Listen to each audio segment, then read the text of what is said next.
Annual report. It is our great pleasure to welcome our esteemed chief guest K. Faisal Ahmed, founder of Dr. SNK Natural Choice and in charge of Tamil Nadu Muslim College in Trichy. Sir, we are honored to have you here and we are honored that you are gracing your presence. வெற்றிக்குத்தான் எல்லைகள் உண்டு, முயற்சிக்கு எல்லைகள் இல்லை, முயற்சித்துக் கொண்டே இரு என்ற அழகான doctor Abdul Kalam அவர்களின் வரிகளோடு எங்கள் மதிப்புக்குரிய சிறப்பு விருந்தினர் டாக்டர் SKM நேச்சுரல் சாய்ஸ் நிறுவனர் மற்றும் தமிழ்நாடு முஸ்லிம் கல்வி இயக்கம் திருச்சி மாவட்ட பொறுப்பாளர் K. ஃபைசல் அஹ்மத் அவர்களை வரவேற்பதில் மிக்க மகிழ்ச்சி அடைகிறோம். எங்கள் பள்ளி ஆண்டில்லா நிகழ்ச்சியில் உங்கள் வருகை எங்களுக்கு பெருமை அளிக்கிறது. நீங்கள் எங்கள் பள்ளி மாணவர்களுக்காக சிறப்புரை ஆற்றுமாறு கேட்டுக்கொள்கிறோம். Welcome sir.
உருவான காலத்துல இருந்து இன்னும் குறிப்பா சொல்லணும்னா இந்த மெட்ரிகுலேஷன் ஸ்கூல்ஸ் இந்த மாதிரியான ஸ்கூல்ஸ் உருவான காலத்துல இருந்து ஒரு மும்முனை டாஸ்க் இருந்துட்டே இருக்கும். என்ன அந்த டாஸ்க் அப்படின்னு சொன்னா ஸ்டூடெண்ட்ஸ வந்து நல்லா அழகா தயார் பண்ணி அவங்கள வந்து சிறப்பா அந்த கல்ச்சுரல் ப்ரோக்ராம்ஸ் பண்றதுக்கு, கலை நிகழ்ச்சிகள் பண்றதுக்கு, அவங்க மேடையில ஏறி பண்ணி கொடுக்கிற வரைக்கும் டீச்சர்ஸ்க்கு வந்து ஃபுல்லா அந்த ஃபோக்கஸ் பண்ணிக்கிட்டே இருக்கும். கிட்டத்தட்ட 1 மாசம் 2 மாசம் ஹார்ட் ஒர்க் பண்ணுவாங்க. அந்த அவங்க பண்ற டிராமா இந்த கலை நிகழ்ச்சிகள் எல்லாத்துக்கும் வந்து அவ்வளோ எஃபர்ட் போடுவாங்க. நிர்வாகத்தை பொறுத்த மட்டும் எப்படி இருக்குன்னு சொன்னா ஒரு நல்ல நிகழ்ச்சி நடத்துறோம், ஒரு ஆண்டு நிகழ்ச்சி நடத்துறோம், பசங்களை வந்து ஊக்கப்படுத்துறோம், பசங்களுடைய திறமைக்கு பரிசு கொடுக்குறோம். இது எல்லாத்தையும் செய்யும் போது யாராவது ஒரு சீஃப் கெஸ்ட் வர வச்சு அவங்களுக்கு ஒரு நல்ல செய்திகளையும் சேர்த்து கொடுத்து அனுப்பணும் அப்படின்னு சொல்லிட்டு ஒரு சீஃப் கெஸ்ட் வர வச்சு அந்த ப்ரோக்ராமை சக்சஸ் பண்ணணும் அப்படிங்கிறது நிர்வாகத்தோட டாஸ்க். பேரண்ட்ஸோட டாஸ்க் ஒன்னே ஒண்ணுதான், என் முன்ன மேடையில ஏறி அது பர்ஃபார்மன்ஸ் பண்றதை நான் பார்க்கணும், போட்டோ எடுக்கணும், ஃபேமிலி வாட்ஸ்அப் குரூப்ல அப்லோட் பண்ணணும், முடிஞ்சு போச்சு. அது ஒன்றை தவிர வேற எந்த டாஸ்க்கும் கிடையாது. என் உள்ள மேடையில ஏறி பர்ஃபார்மன்ஸ் பண்றத நம்ம பார்க்கிறது, அந்த போட்டோ எடுக்கிறது, அந்த ஸ்டேட்டஸ் வைக்கிறது, அந்த ஃபேமிலி வாட்ஸ்அப் குரூப்ல ஷேர் பண்ணி அதுக்கு வந்து லைக்ஸ் பார்த்து சந்தோஷப்படுறது. இதுக்கு இடையில சீஃப் கெஸ்ட் ஒரு நிலைமை இருக்குது. குழந்தைங்களுக்கு அவங்களுக்கு அந்த ப்ரோக்ராம் பண்ற டென்ஷன், டீச்சர்ஸுக்கு அதை சக்சஸ்ஃபுல்லா பண்ணி முடிக்கிற டென்ஷன், பேரண்ட்ஸுக்கு பிள்ளைங்களோட பர்ஃபார்மன்ஸை பார்க்குற டென்ஷன், அதை முடிச்சாக்க அடுத்த வண்டிக்கு எப்போ கிளம்புன்னு தெரியாது, ரெண்டு அடிக்க வண்டி. அதுக்காக தான் வந்து பிரைஸை வந்து கடைசியாக கொடுப்பாங்க. பிரைஸை முதல்ல கொடுத்தா வாங்கிட்டு போயிருவீங்கன்னு சொல்லிட்டு பிரைஸை கடைசியில் கொடுப்பாங்க, கலை நிகழ்ச்சியை கடைசியில் வைப்பாங்க. இது இப்படித்தான் ஓடிக்கிட்டே இருக்கு. எல்லா ஆண்டுகள் நிகழ்ச்சியிலையும் இது வந்து ஒரு தவிர்க்க முடியாத ஒரு நிகழ்ச்சியா இருக்கு. ஆக பாவப்பட்டவங்க இதுல வந்து உங்க முன்னாடி பேச வராங்க. ஏதோ வந்துட்டேன், எனக்கு வந்து சொல்றதை கொஞ்சம் கேட்டீங்கன்னு சொன்னாங்க, எனக்கும் சந்தோஷம், நிர்வாகிகள் கூட்ட நிர்வாகிகளுக்கும் சந்தோஷம். நீங்க கொடுக்குற ரெஸ்பான்ஸை பார்த்துட்டோம்னா அடுத்த சிறப்பு விருந்தினர் இருக்காங்க, அவங்களும் நல்ல செய்திகளை உங்களுக்கு சொல்ல காத்திருக்கிறாங்க. கொஞ்ச நேரம் பேசுறதை கேட்கலாமா? பேசலாமா? கேட்கலாமா? கொஞ்ச நேரம் பேசலாமா? பேசுறதை கேட்கலாமா?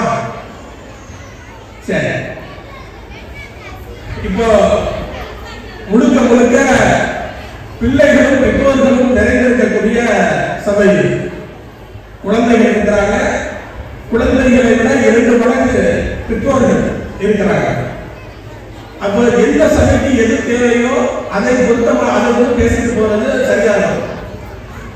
நமக்கு பேச தெரியுங்கிறதுக்காக நம்ம ஏதோ ஒரு செய்திய உலக அரசியல் அப்படி இருக்குது, இந்தியாவோட நிலைமை இப்படி இருக்குது அப்படின்னு சொல்லிட்டு பேசுறதை விட இந்த சூழலுக்கு எதை பேசினா பொருத்தமா இருக்கும் அப்படின்னு சொல்லிட்டு பார்த்தா நம்ம வீட்டு பிள்ளைங்க அவங்களுடைய இன்றைய சூழல் என்ன, நாளைக்கு அவங்க என்னவாக போறாங்க, அதுக்கு நம்மளுடைய ஒத்துழைப்பு என்னவா இருக்க இதை வந்து பேசலாம் நினைக்கிறேன்.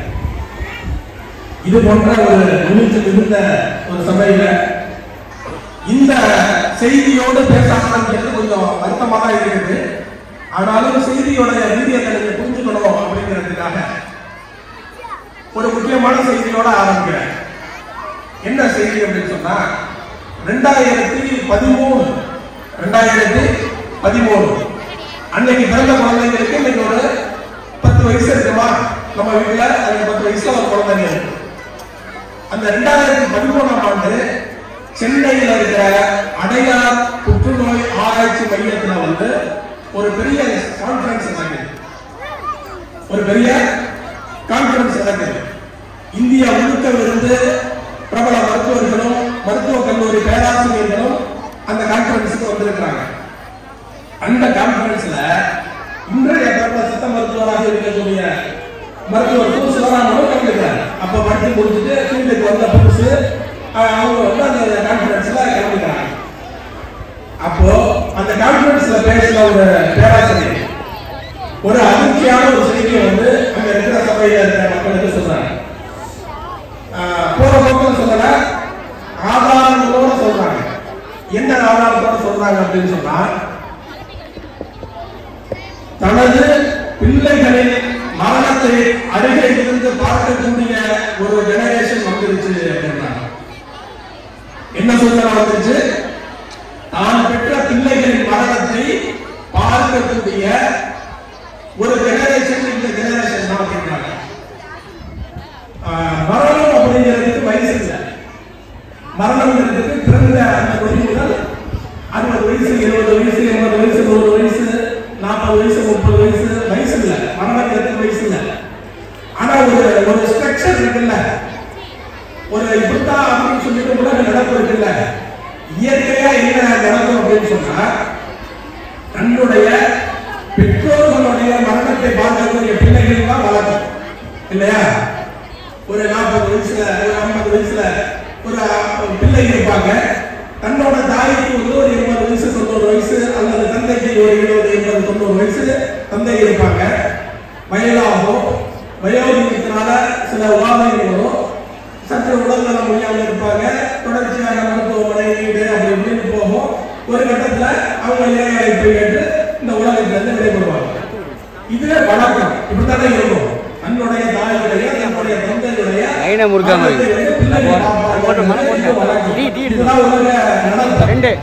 ஆனா இந்த ஜெனரேஷன் எப்படியாப்பட்ட ஜெனரேஷனா, தனது பிள்ளைகளுடைய மரணத்தை பார்க்கக்கூடிய பெற்றோர்களின் எண்ணிக்கை இந்த ஷாக்கான நியூஸ் வந்து 10 வருஷம் ஆச்சு. அந்த ஷாக்க அதிர்ச்சிய உண்மைப்படுத்தக்கூடிய நூற்றுக்கணக்கான ஆயிரக்கணக்கான சம்பவங்கள் வந்து கண்டினியூவா நடந்துகிட்டே இருக்கு. ஆனா நம்ம என்ன நினைச்சுக்கிறோம்? விதி, தற்செயல், யாருக்கோ நடந்தது, அடுத்த தெருவுல நடந்தது, அடுத்த ஊர்ல நடந்தது, ஏதோ ஒரு நாட்டில் நடந்தது, இதுக்கும் எனக்கும் எந்த சம்பந்தமும் இல்லை, நான் சரியாத்தான் இருக்கிறேன் அப்படின்னு நம்ம நினைச்சுக்கிறோம். அதனால ஒரு உதாரணம் உங்களுக்கு சொல்றேன்.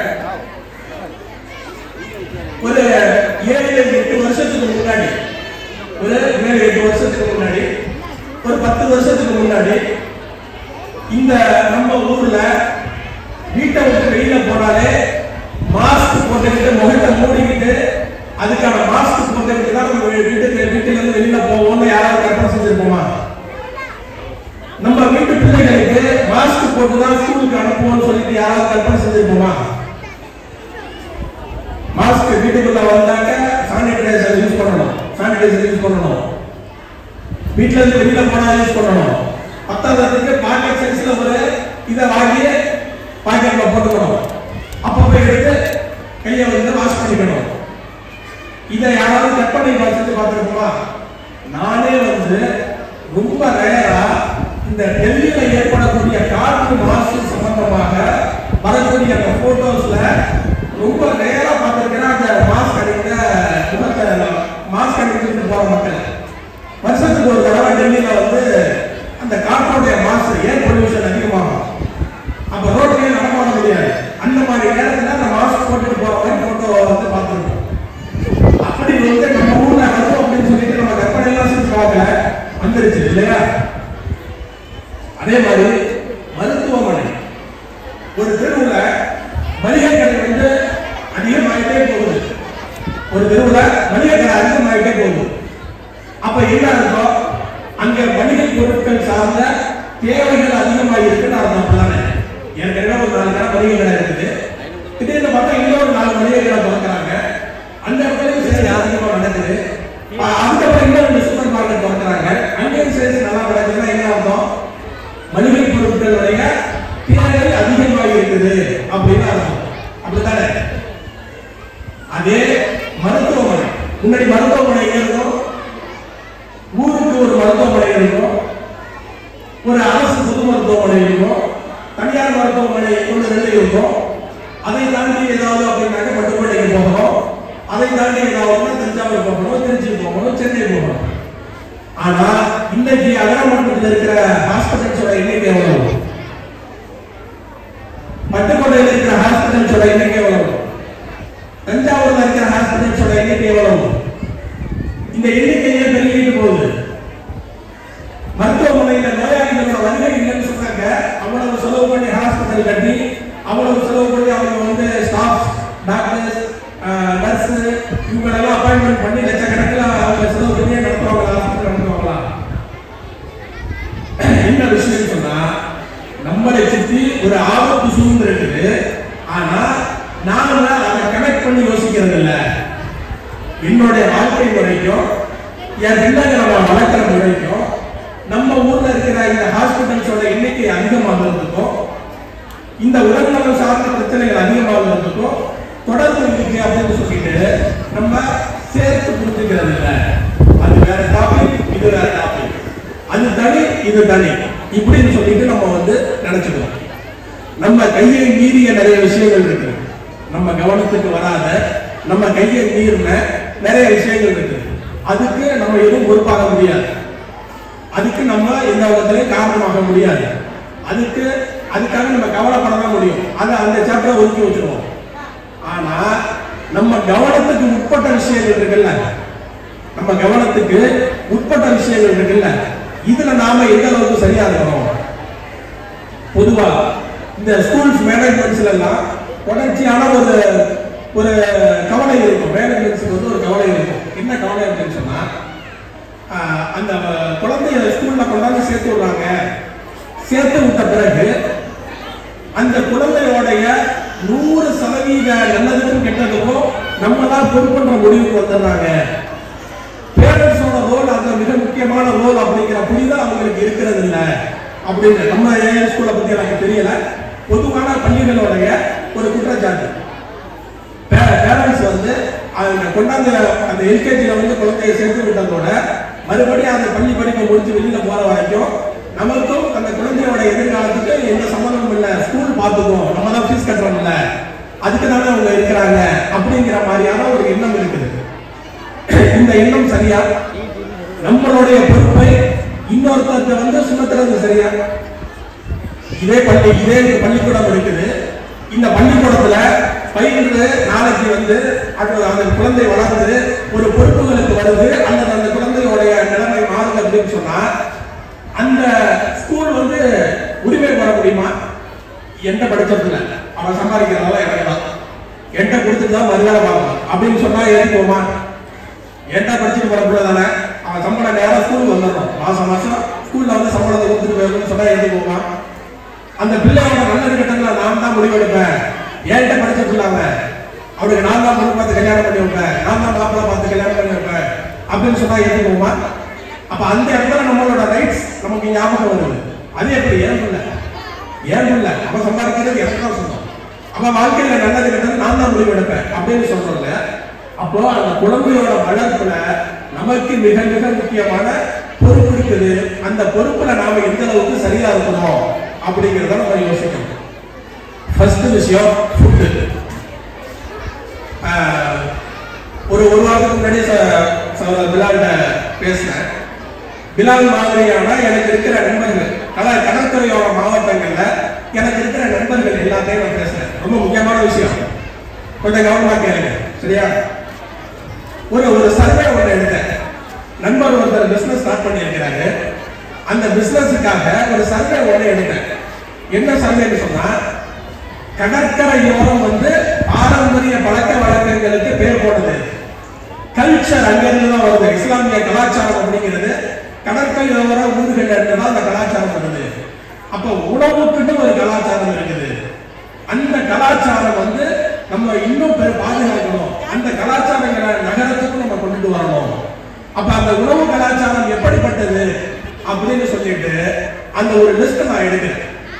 அப்ப அதுலயும் குறிப்பிட்டு நான் அந்த லிஸ்ட்டை ஃபில்டர் பண்றேன். எப்படி ஃபில்டர் பண்றேன்னு சொன்னா, மதிய உணவு அதெல்லாம் ஒரு பக்கம் இருக்கட்டும், அந்த பலகாரங்கள் பண்டங்கள் இருக்குல்ல, ஸ்வீட்ஸ், அது சம்பந்தமான லிஸ்ட் தான் எனக்கு வேணும் அப்படின்னு சொல்லிட்டு வயசானவங்க, பெரியவங்க, 50 வயசு 60 வயசு காக்கா மாதிரி எல்லாத்தையும் பேசுறேன்.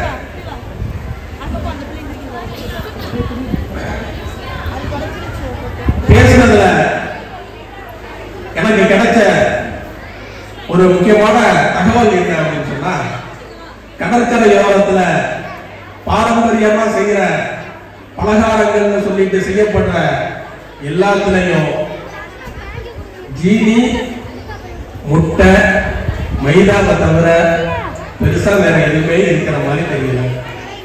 உண்மையா? உண்மையா? ஜீனி, முட்டை, மைதா, வேற என்ன?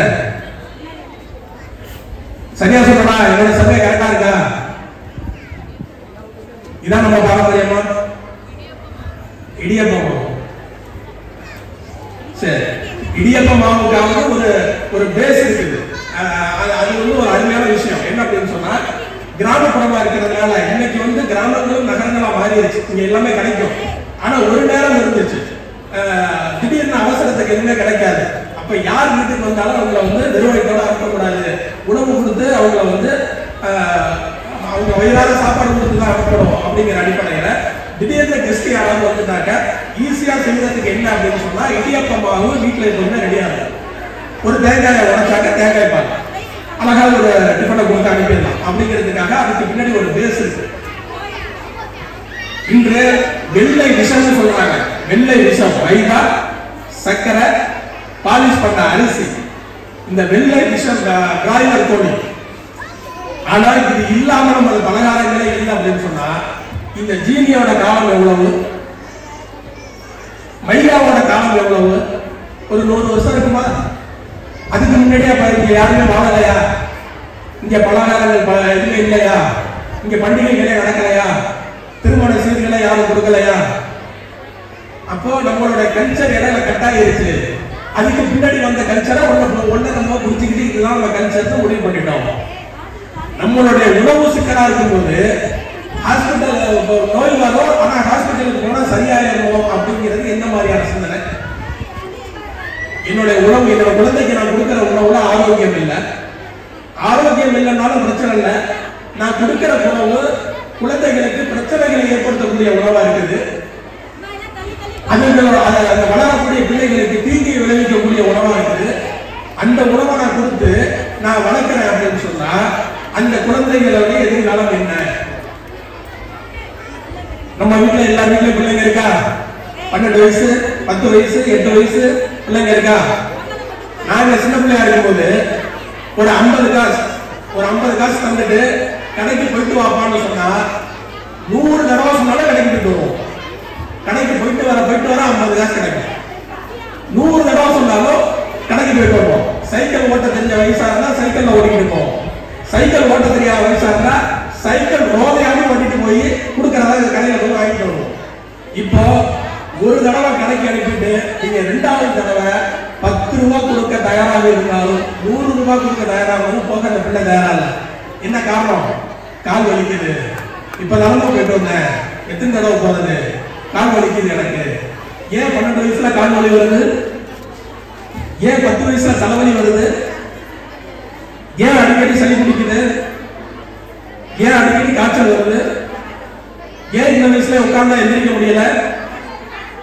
இந்த பிள்ளைக்கு நாளைக்கு 20 வயசு ஆகணும், 25 வயசு ஆகணும், 30 வயசு ஆகணும்.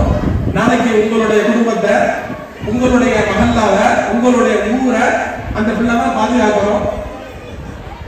உட்கார்ந்தா எந்திரிக்க முடியல, எந்திரிச்சா உட்கார முடியலங்கிற பிள்ளையை நம்பி நீங்க என்ன பொறுப்பை கொடுக்க முடியும்? எத்தனை உங்க வீட்டுல இருக்கிற பிள்ளைங்களுக்கு பவர் கிளாஸ் போடுற பழக்கம் இருக்குது? பவர் கிளாஸ் போடாம எத்தனை பிள்ளைங்களால படிக்க முடியல? பவர் கிளாஸ் போட்டா தெரியல, ஸ்டைலா இருக்குன்னு சொல்லிட்டு எவ்வளவு பேர் கான்டாக்ட் லென்ஸ் யூஸ் பண்றாங்க. அப்ப இது எல்லாம் தற்செயலா நடக்குது, அப்படிதானே? இதுல நம்மகிட்ட எந்த மிஸ்டேக்கும் இல்ல, நம்ம சரியா இருக்கணும், அப்படிதானே? இதுல 2 விஷயம் தான். ஒண்ணு அறியாமை, இன்னொன்னு அசௌகரியம், 3வது என்னுடைய நேரத்தை நான் இழக்க தயாராக இல்லை. ஓப்பனா பேசினாதானே? அறியாமைங்கிறது கூட இப்ப அதை கட் பண்ணிட முடியும். அறியாமைங்கிற வார்த்தையை நம்ம இப்ப யூஸ் பண்ண முடியாது. ஏன் அப்படின்னு சொன்னா, வாட்ஸ்அப்பை திறந்தா, பேஸ்புக்கை திறந்தா ஒரே மெடிக்கல் டிப்ஸா கொட்டுது.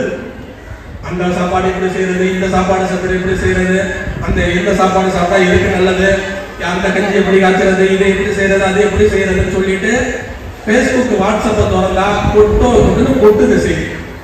அப்ப அறியாமைங்கிறத கூட நம்ம இப்போதைக்கு சொல்ல முடியாது. எது நல்லது எது கெட்டது அப்படிங்கிறத பிரிச்சு பார்த்துக்கக்கூடிய சூழல் இன்னைக்கு வந்துருச்சு. இருக்கிற எல்லாரும் ஒரு வீடியோ நீங்க ஒரு தடவையோ 2 தடவையோ 10 தடவையோ 100 தடவையோ பார்த்துருப்பீங்க. ஒரு வீடியோ, என்ன வீடியோ? டாக்டர் சிவராமன் வந்து பேசுவாரு. அவர் பேசும்போது அதோட ஜாயின் பண்ணி இன்னொரு வீடியோவும் முடியாது. அவர் உணவை பத்தி, ஒரு சிறுதானியத்தை பத்தி, இது என்ன வகையான உணவுன்னு சொல்லிட்டு அவர் பேசுவாரு. அவர் பேச பேச கீழே ஒருத்தவங்க சமைச்சுக்கிட்டே இருப்பாங்க. அவங்க பேசி முடிக்கும் போது கீழே சமைச்சு முடிச்சிருவாங்க. இது மாதிரியான வீடியோக்கள் எவ்வளவு வீடியோக்கள் இன்னைக்கு நம்மகிட்ட வருது. அப்ப அறியாமைங்கிறத கூட நம்ம காரணமா சொல்ல முடியாது, அலட்சியம் காரணமா இருக்குது. இது போல நிகழ்ச்சிகள் நான் கேட்பேன். ஒரு ஒரு ஒரு குழி இருக்குது, உங்க குழந்தை நடந்து போயிட்டு இருக்குது, இன்னும் ஒரு 10 ஸ்டெப் வச்சா அந்த குழியில அந்த குழந்தை விழுந்துரும் சொன்னா என்ன பண்ணுவீங்க? ஓடி போய் தூக்குவோம், அப்படிதானே? ஒரு நெருப்பு இருக்குது, ஒரு ஃபயர் நெருப்பு எரிஞ்சுக்கிட்டு இருக்குது, அங்க போனா சுடுன்னு தெரியாத ஒரு குழந்தை அது பக்கத்துல போகுது, நம்ம என்ன செய்வோம்? தூக்குவோம்.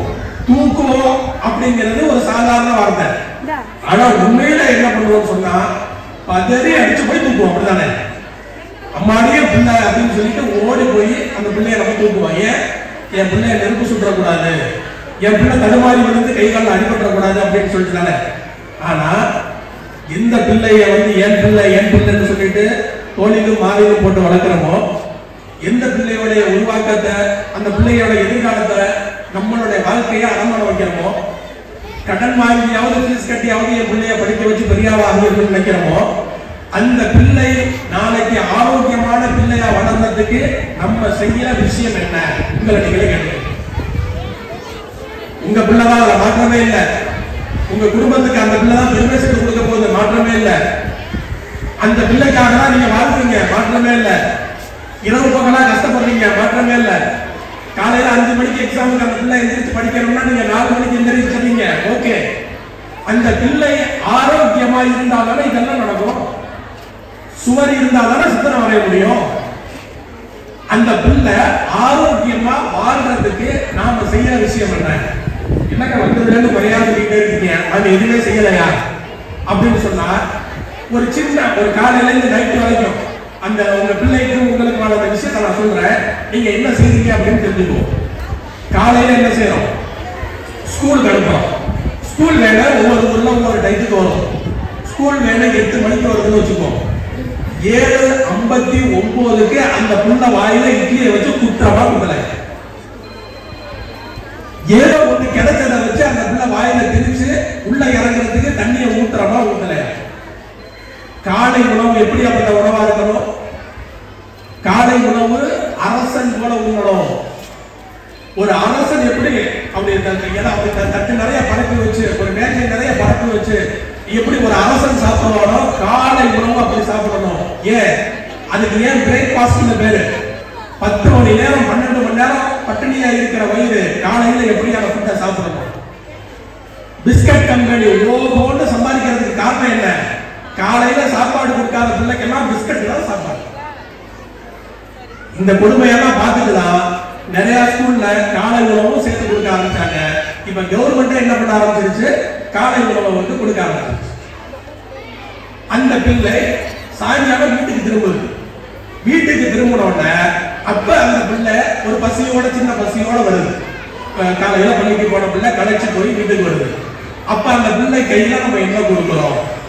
நீங்க உங்க வீட்டுல என்ன கொடுக்குறீங்கன்னு எனக்கு தெரியாது, உங்களுக்கு தெரியும். நீங்க யோசிச்சு பாத்துக்கங்க, நம்ம பிள்ளைக்கு என்ன கொடுக்கிறோம்? அப்போ ஒரு அந்த பிள்ளைக்கு சாயங்கால நேரத்துல ஏதாவது ஒரு ஆரோக்கியமான ஒரு ஸ்நாக்ஸ் செஞ்சு கொடுக்கணும்னு சொன்னா நமக்கு ஒரு 20 நிமிஷம் ஆகும் இல்லையா? ஒரு 1/2 hour ஆகும். அந்த 20 நிமிஷம், அந்த 1/2 hourல வந்து நான் எத்தனை ரீல்ஸ் பார்ப்பேன், எத்தனை வாட்ஸ்அப்ல மெசேஜ் பார்ப்பேன், எத்தனை சீரியல் பார்க்க முடியும்? எத்தனை ஒரு சீரியல் தான் பார்க்கலாம், எத்தனை சீரியல் பார்க்க முடியும்? அதனால நான் என்ன பண்றேன், அழகா ஏற்கனவே வாங்கி வச்சிருக்கிற ஃப்ரிட்ஜில் வச்சிருக்கிற அல்லது கையில ஒரு 20 ரூபா காசை கொடுத்து, தம்பி பாப்பா உனக்கு வேணுங்கிறது நீ வாங்கிக்க, அம்மாவை டிஸ்டர்ப் பண்ணாத. அழகா அந்த காசை எடுத்துக்கிட்டு கடைக்கு வருது, அப்படி கலரா பாக்கெட் கொடுக்குது, அந்த பாக்கெட்ல இருக்கிறத வாங்கிட்டு வருது, வாங்கிட்டு வந்து அந்த பாக்கெட்ல இருக்கிறத பிரிக்குது, கையில அப்படியே செல்போனை வச்சுக்குது, அப்படியே என்ன சாப்பிடணும்னு தெரியாமலே சாப்பிடுறது, இந்த பக்கம் செல்போன்ல ரீல்ஸ் ஓடிக்கிட்டே இருக்குது. இதுதானே எல்லாரும் வீட்லயும் நடக்குது. இப்படி நடக்குதா? மாத்தி நடக்குதா? மாத்தி நடந்துச்சுன்னா சந்தோஷம். இன்னைக்கு என்ன பண்ணுங்க, இன்னைக்கு இல்ல, இன்னைக்கு வாய்ப்பு இல்லை, நாளைக்கு என்ன பண்ணுங்க, நீங்க வழக்கமா கடையில ஸ்நாக்ஸ் வாங்கி கொடுக்குறீங்களோ அல்லது நீங்க வீட்டுல ஏற்கனவே வாங்கி வச்சு கொடுக்குறீங்களோ அந்த பாக்கெட்டுக்கு பின்னாடி இ அப்படின்னு சொல்லிட்டு இ அது மாதிரி சில லெட்டர்ஸ் போட்டு அதுக்கு கீழே அதுக்கு பக்கத்துல 142 இது மாதிரி சில நம்பர்ஸ் போட்டுருக்கும். அந்த அதை வந்து நீங்க கூகுள்ல போய் சர்ச் பண்ணி அதுல என்ன போட்டிருக்குது அப்படின்னு நீங்க பாருங்க. பார்த்துட்டு நீங்க மனசார அதுக்கப்புறம் உங்க பிள்ளைங்களுக்கு நீங்க வாங்கி கொடுங்க. ஒரு வீட்டுல இருக்கிற ஒரு சக்கரை, அடுப்படியில் இருக்கிற ஒரு சக்கரை, வீட்டுல இருக்கிற கொஞ்சம் பொட்டுக்கடலை ரெண்டையும் மிக்ஸ் பண்ணி உள்ள கையில கொடுத்தா அது ஒரு ஸ்நாக்ஸ். ஒரு நேரம் புள்ள வேண்டாங்க, 2 நாள் வேண்டாங்க, 3ஆவது நாள் சாப்பிட ஆரம்பிச்சிடும். வீட்டுல தேங்காய் இருக்குது, அந்த தேங்காயை திருப்பி அதுல கொஞ்சம் சர்க்கரை மிக்ஸ் பண்ணி கொடுத்தா அது ஒரு அழகான ஸ்நாக்ஸ். தாய்ப்பாலுக்கு அடுத்து சிறப்பு மிகுந்தது தேங்காய் பால், அற்புதமான ஸ்நாக்ஸ். சிறுதானியங்கள் ஒரு பணியாரம் செஞ்சு கொடுக்கலாம், ஒரு அடை சுட்டு கொடுக்கலாம். சளி இந்த மாதிரி மழைக்காலங்கள் வருதா, எனக்கெல்லாம் சின்ன பிள்ளைங்க ஞாபகம் இருக்குது. மழைக்காலங்கள்ல சாயங்காலம் ஸ்கூல் விட்டு வரும்போது வீட்டுல அடுப்பு எரிஞ்சுக்கிட்டு இருக்கும். அந்த முசு முசுக்க இலை இது மாதிரியான சில இலைகளை பறிச்சு அரிசி மாவுல அரைச்சு அடை சுட்டு கொடுப்பாங்க. ஆசை வந்து சாப்பிடுவோம். சளியும் போயிடுச்சு, எனக்கு ஸ்நாக்ஸும் கிடைச்சிருச்சு. எவ்வளவு பேர் செய்யறோம்? அப்ப நம்மளுடைய அலட்சியம், அசௌகரியம். எனக்கு போன் பார்க்கறதுக்கு நேரம் வேணும், அந்த நேரத்தை இந்த பிள்ளை எடுத்துக்க நான் அனுமதிக்க மாட்டேன். ஆனா என் பிள்ளை, இது என் பிள்ளை, அந்த பிள்ளையோட அக்கறையில நான் செய்யற விஷயம் என்ன? எத்தனை பிள்ளைங்க சத்துள்ள உணவை தினசரி சாப்பிடுது? எத்தனை பிள்ளைங்க காலையில இரவு வரைக்கும் ஆல்ரெடி நம்ம கைக்கு வர்றதே 90% சத்து இல்லாம தான் வருது. நம்ம கைக்கு வர்றது, அப்படி கைக்கு வர்றதை கூட நம்ம சமைச்சு கொடுக்க அனுப்பப்பட்டுக்கிட்டு அதை விட இன்னும் மெல்ல கொள்ளும் விஷயங்களை வாங்கி நம்ம கொடுக்குறோம். ஸ்நாக்ஸ்ங்கிற பேர்ல, என் பிள்ளை அலமுடிக்குதுங்கிற பேர்ல, என் பிள்ளை அழுதா எனக்கு தாங்காதுங்கிற பேர்ல நம்மளே ஏமாத்திக்கிறோம். எனக்கு இனிப்பு நான் சின்ன பிள்ளைல இருந்து நிறைய பிடிக்கும். ஏதாவது இனிப்பு சாப்பிட்டுக்கிட்டே இருக்கேன். அப்ப என்னோட ஃப்ரெண்ட் ஒருத்தர் எனக்கு அட்வைஸ் பண்ணாரு,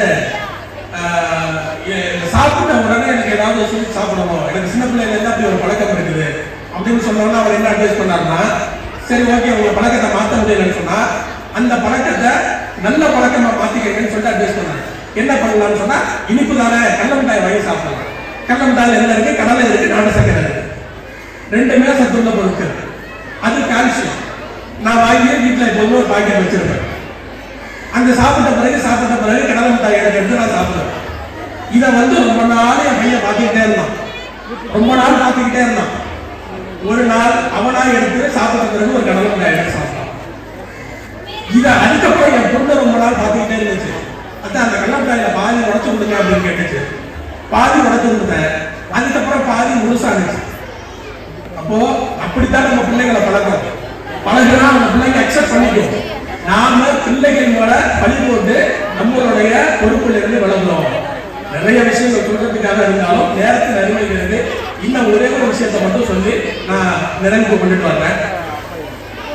என்ன அப்படின்னு சொன்னா, இந்த செல்போன் சம்பந்தமா சொன்னேன் இல்லையா, எல்லாருக்குமே தெரியும். புதுசா சொல்றதுக்கெல்லாம் ஒன்றும் இல்லை, எல்லாருக்குமே தெரியும். செல்போன் யூஸ் பண்றதுனால ஆபத்து, செல்போன் யூஸ் பண்றதுனால ஆபத்து. சரி ஓகே, எல்லாம் தெரியும். எல்லாம் தெரிஞ்சுக்கிட்டு ஏன் கொடுக்குறோம்? எல்லாம் தெரிஞ்சுக்கிட்டு ஏன் கொடுக்குறோம்? இப்ப சமீபத்தில் ஒரு ஆராய்ச்சி இருக்குது. என்ன ஆராய்ச்சின்னு சொன்னா, தொடர்ச்சியாக செல்போன் பார்க்கும் பிள்ளைகளுக்கு மூளை அணுகல் என்னும் நோய் வருகிறது. செல்போனை கண்டினியூவா பார்க்கிற பிள்ளைங்களுக்கு மூளை அணுகல் என்னும் நோய் வருது. அது என்னப்பா மூளை அழுகி போயிருமா, என்ன புதுக்கதையா இருக்கு அப்படின்னா ஒண்ணும் இல்லை. அந்த பிள்ளைக்கு வந்து மூளையோட வளர்ச்சி குறைஞ்சிரும், சிந்திக்கிற திறன் இல்லாம போயிடும், இதுலயுமே ஒரு அக்கறை இல்லாம, இதுலயுமே ஒரு பற்று இல்லாம போயிடும். ஒரு 6 வயசு பிள்ளைக்கு, 7 வயசு பிள்ளைக்கு, 10 வயசு பிள்ளைக்கு சிந்திக்கிற திறன் இல்லாம போயிருச்சுன்னா பில்டிங் ஸ்டாங்க பேஸ்மெண்ட் வீட்டுங்கிற கிடையாது. அந்த பிள்ளை படிச்சாதானே நமக்கு முன்னேற முடியும். காலையில ஸ்கூல் வந்ததுல இருந்து நீங்க சாயங்காலம் 5 மணிக்கு அந்த பிள்ளைய வீட்டுக்கு அனுப்பினாலும் சரி, அவ்வளவு நேரத்தையும் நெருப்பு மேல உட்கார்ந்து இருக்கிற மாதிரி அந்த பிள்ளை ஃபீல் பண்ணுவோம். எப்படா வீட்டுக்கு போகணும், எப்படா வீட்டுக்கு போகணும், எப்படா போன கையில வாங்கணும், எப்படா போன கையில வாங்கணும், எப்படா வீட்டுக்கு போகணும்னு சொல்லிட்டு அந்த பள்ளியில் இருக்கிற நேரம் எல்லாம் சிந்தனை முழுவதும் போனது. அப்ப எத்தனை டீச்சர்ஸ் எவ்வளவு எஃபர்ட் போட்டு ஸ்கூல் மேனேஜ்மெண்ட் எவ்வளவு முயற்சி எடுத்தோம் உங்க பிள்ளைகளுடைய கற்றல் திறன் எப்படி மேம்படும்,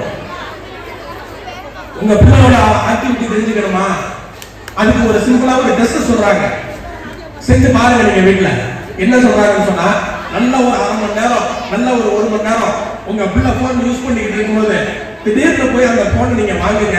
அப்போ உங்க பிள்ளையோட ரியாக்ஷன் என்னவா இருக்குன்னு பாருங்க. அதுதான் அந்த பிள்ளைய ஒரிஜினல்.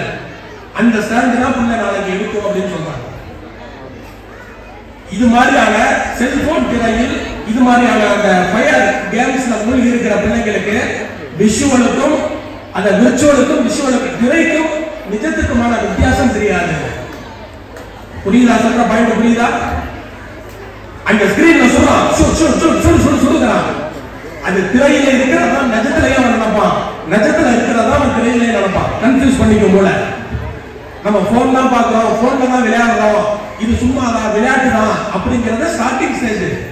ஒரு கட்டத்துக்கு மேல நிஜத்தையும் போனையும் போட்டு அவன் கன்ஃபியூஸ் பண்ணிக்குவான். அவன் என்ன ஸ்டாண்ட் எடுப்பான்னு யாருக்கும் தெரியாது. தயவு செஞ்சு உங்களுடைய உணவு விஷயத்தில், உங்க பிள்ளைகளோட உணவு விஷயத்தில் முழுக்க கவனம் செலுத்துங்க. பள்ளி நிர்வாகம் எந்த அளவுக்கு, பள்ளி ஆசிரியர்கள் எந்த அளவுக்கு உங்களுடைய பிள்ளைகளோட நலனுக்காக, உங்க பிள்ளைகளோட எதிர்காலத்திற்காக, வளர்ச்சிக்காக அவங்க சப்போர்ட் பண்றாங்களோ அதை விட ஒருபடி கூடுதலாக எனது பிள்ளை, நம் பிள்ளை, அதனுடைய வளர்ச்சி, அதனுடைய எதிர்காலம் அப்படிங்கிறதுக்காக நீங்க முயற்சி எடுங்க. எப்போதுமே ஒரு மாற்று இருக்கும், சொல்யூஷன் சொல்லணும்ல. போனை நீங்க நாளைக்கு போய் உங்க பிள்ளைகிட்ட புடிங்கிட்டீங்க, போனை புடிங்கிட்டு குடுக்கிற போன என்ன பண்ணுவீங்க? குடுக்கிற போன என்ன பண்ணுவீங்க? என்ன பண்ணுவோம்? நாங்க பார்ப்போம், ரீல்ஸ் பார்ப்போம், வீடியோ பார்ப்போம், சமைக்கிறது எப்படின்னு யூடியூப்ல பார்ப்போம். அப்படிதானே? இது நிரந்தர தீர்வு இல்லை. ஒரு 5 நிமிஷம் கூட உங்க பிள்ளை உட்கார்ந்து இருக்காரு, மறுபடியும் பக்கத்துல வரும், நீ மட்டும் எவ்வளவு நேரம் போன பாக்குற, குடுமா போன நீ கையில வாங்கி 1/4 மணி நேரம் ஆச்சுமா, குடுமா. இது தீர்வு இல்லை. அப்ப உங்க பிள்ளைகிட்ட ஒரு தவறான பழக்கத்தை அகற்றணும்னு சொன்னா ஒரு நல்ல பழக்கத்தை நீங்க அதுக்கு மாற்றா நீங்க முன்வைக்கணும். என்ன முன்வைக்கலாம்? 2 விஷயம் சொல்லி முடிக்கிறேன். உங்களுடைய பிள்ளைகளுக்கு எந்த துறையில், அதாவது எந்த விஷயங்கள்ல ஆர்வம் இருக்குதோ அந்த விஷயத்துல அந்த பிள்ளை ஈடுபடுத்துது. அந்த டிராயிங் வரைகிறதா இருக்கலாம், நீச்சல் பயிற்சியா இருக்கலாம், சிலம்பம் பயிற்சியா இருக்கலாம், கபடி கத்துக்கிறதா இருக்கலாம், கிரிக்கெட்டா இருக்கலாம். ஏதோ உங்க பிள்ளைக்கு எதுல ஆர்வம் இருக்குன்னு நீங்க சின்ன பிள்ளைல இருந்து பார்த்த வகையில தெரிஞ்சு வச்சிருக்கீங்களோ அந்த பிள்ளைக்கு அந்த துறை சார்ந்த விஷயத்துல அந்த பிள்ளையை ஈடுபடுத்துங்க. இன்னொன்று, உங்களை நாளைக்கு உங்க பிள்ளை நல்லா பார்த்துக்கணுங்கிற அக்கறை எல்லாருக்கும் இருக்குது, நல்லா பார்த்துக்கணுங்கிற கவலையும் இருக்குது, பயமும் இருக்குது, அக்கறையும் இருக்குது. இது எல்லாம் நடக்கணும்னு சொன்னா உயிர்களை நேசிக்கிறதுக்கு உங்க பிள்ளைகளுக்கு நீங்க கற்றுக் கொடுக்கணும். உயிர்களை வாங்கி உங்க சக்திக்கு, உங்க வீட்டுல இருக்கிற இடம் வசதிக்கு தகுந்த மாதிரி என்ன ஒரு உயிரை வளர்க்க முடியுமோ அந்த உயிரை வளர்க்கறதுக்கு கற்றுக் கொடுங்க. அது ரோஜா செடியா இருக்கலாம், ஒரு பூனைக்குட்டியா இருக்கலாம், ஒரு ஆட்டுக்குட்டியா இருக்கலாம், ஒரு கன்றுக்குட்டியா இருக்கலாம். உங்களால என்ன முடியுமோ அந்த உங்களுடைய இடம் வசதிக்கு ஏற்ற மாதிரி உயிர்களை நேசிக்கிறதுக்கு உங்க பிள்ளைகளை கற்றுக் கொடுங்க. அவங்களுடைய இதயம் அப்படியே மென்மையாயிரும், ஹார்ட் மெல்ட் ஆயிரும், எல்லாருமே அக்கறை கொண்ட ஒரு குழந்தையாக மாறிடும், எல்லாரையும் நேசிக்கிற ஒரு குழந்தையாக மாறிடும். ஸ்கூல்ல இருந்து வரும்போதே கேட்கும், அம்மா பப்பி சாப்பிட்டுச்சா, அம்மா மியா சாப்பிட்டுச்சா, பால் குடுத்தியாம்மா, சரி தண்ணி ஊத்தியாச்சாம்மா அப்படின்னு சொல்லிட்டு ஸ்கூல்ல இருந்து வீட்டுக்கு வரும்போதே போன்னு சொல்லிட்டு வர்றப்பல நீங்க எதை வளர்க்குறீங்களோ அந்த உயிரின் பெயரை சொல்லி அதோட வீட்டுக்குள்ள வரும். அந்த பூனை நல்லா இருக்குதா, அந்த ஆட்டுக்குட்டி நல்லா இருக்குதா, ஆட்டுக்குட்டிக்கு அடிபட்டுச்சா, அதுக்கு மருந்து போடணும், அந்த காயம் சரியாகணும்னு சொல்லிட்டு உங்கள் பிள்ளை விலகிய மனமுடையவனா மாறிடு. உங்களை, உங்கள் சமூகத்தை, உங்களோட உற்றார் உறவினர்களை, இந்த ஊரை நேசிக்கிற பிள்ளையா மாறும். போன புடுங்கினா பட்டாது, புடுங்கிற இடத்துல கொண்டாந்து ஒரு உயிரை வைங்க. அந்த உயிர் எந்த உயிராக வேண்டுமானாலும் இருக்கலாம். வாசல் அல்ஹம்துலில்லாஹி. அஸ்ஸலாமு அலைக்கும் வரஹ்மத்துல்லாஹி தஆலா வபரகாத்துஹு.